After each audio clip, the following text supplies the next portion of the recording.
Let me catch you looking at her again. Let me catch you looking at her again. I'm not. Let me catch you looking at her again. I'm sorry, I'm not sure. Fucking catch you looking at her again. I'll fucking drag you down Rodeo while your fucking ass just fucking stomp you. I'll fucking curb stomp you. I'm sorry. I'll fucking curb stomp you. I'm sorry, I'm not sure what you were interpreting, but Let me see I it. wasn't doing anything. Let me see it.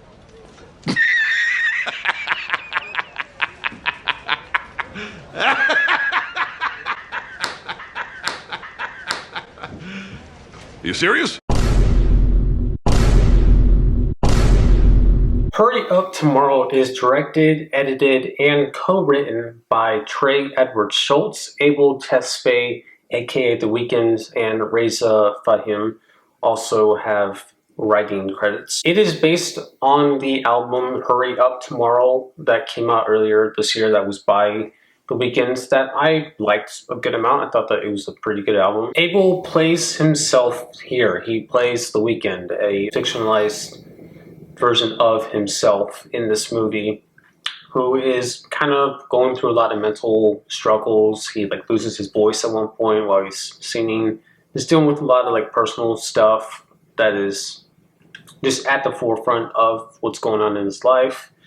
And then he comes across Jenna Ortega's character, who turns out to be this incredibly obsessed fan and goes to very extreme lengths to just pick his brain about songs that he's written. The movie also stars Barry Keoghan, who plays The Weeknd's manager and close friend. And it's pretty much just them. It's mainly just like these three people in the movie. There are other people, obviously, but as far as like characters that we actually get like a little bit of development for, it's basically just them. It's funny though that I use the word development like as if there's some actual decent character development here, because that's just funny that I said that. That's a fun joke. There is hardly anything to these characters in this movie. Regarding Abel, there is a subplot that is somewhat explored about his ex ghosting him, essentially. We don't really get any backstory on that at all. We just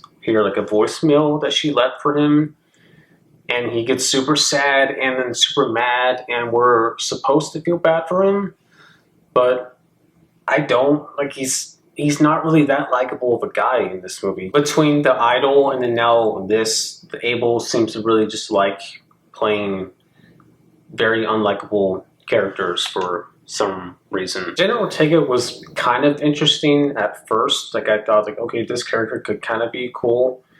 But I realized it was because she wasn't talking at first. Her first several scenes, you don't really hear her say much, and you just kind of see her doing different things, and she's a little mysterious, and it's kind of interesting. But then once she does talk, and you do learn about her, that she's just another pretty shallow character. Barry Keoghan as well, they try to develop this relationship between him and Abel, and this friendship, but it's just not really that believable. Like, there are attempts at banter between the two of them, but it just was not very convincing. Actually, both his character and Jenna Ortega have moments in this movie where they talk about their past, about kind of something that happens relating to their upbringing a little bit.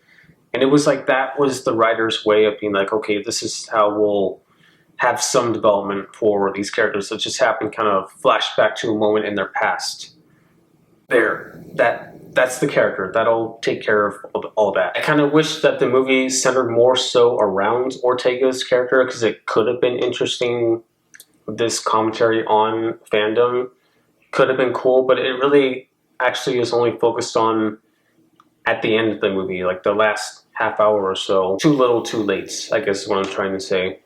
And the fact that it centers around Abel's character, and he's just incredibly egotistical and conceited and, like I said, just super unlikable, really made it hard to enjoy watching a lot of this movie. And it also does not help that Abel's performance is not great, that he's just not a very good actor in this movie. I don't want to say like period, but here it just really did not work for me. There's one scene where he basically tells a character to fuck off, and I was trying not to laugh I could not believe that there were people on set that were like, yeah, that delivery is good. That's the take that we'll use. Okay, let's set up the next shot now. I wanted to laugh, but I also wanted to be respectful because there were actually a decent amount of people in the theater and some sitting nearby me. So it's like holding it in that moment. So what did I like about this movie? It's a pretty looking movie. There are pretty people in it. It's actually kind of interestingly shot at certain points. Like certain scenes, I thought the cinematography was kind of interesting. The way that scenes were shot was a little unpredictable at times. There is a style and a flair to this movie visually, and I think it mostly a pretty good looking movie and pretty well filmed. Although I will say there is a huge missed opportunity at one point where there's this horror sequence because of this kind of dread that Abel's character is experiencing, and I think it's like a dream sequence. It was kind of hard to tell what was actually going on, but it's like a full-on horror scene, and man, like they really could have come up with some like cool camera techniques and transitions and editing for that scene, but they go for just the most cookie-cutter way to edit that sequence. A lot of shaky cam, super let down, a huge missed opportunity there. And I like the music too. The songs that are here that do get played, they're cool songs. I don't actually necessarily like all of them, but like in the theater with the surround sound, it was like, okay, you know what? I'm enjoying this right now just because I'm having this theatrical, very audible experience listening to it.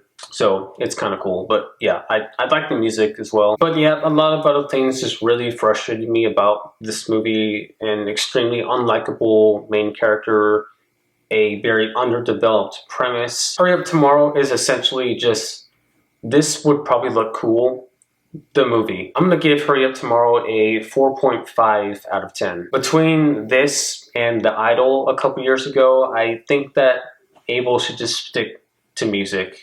He makes great music videos. That's cool. Keep doing that. You know, let me do short films.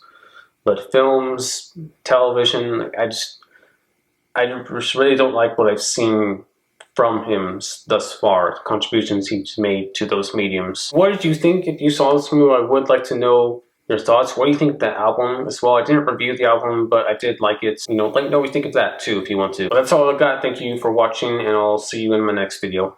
Peace out.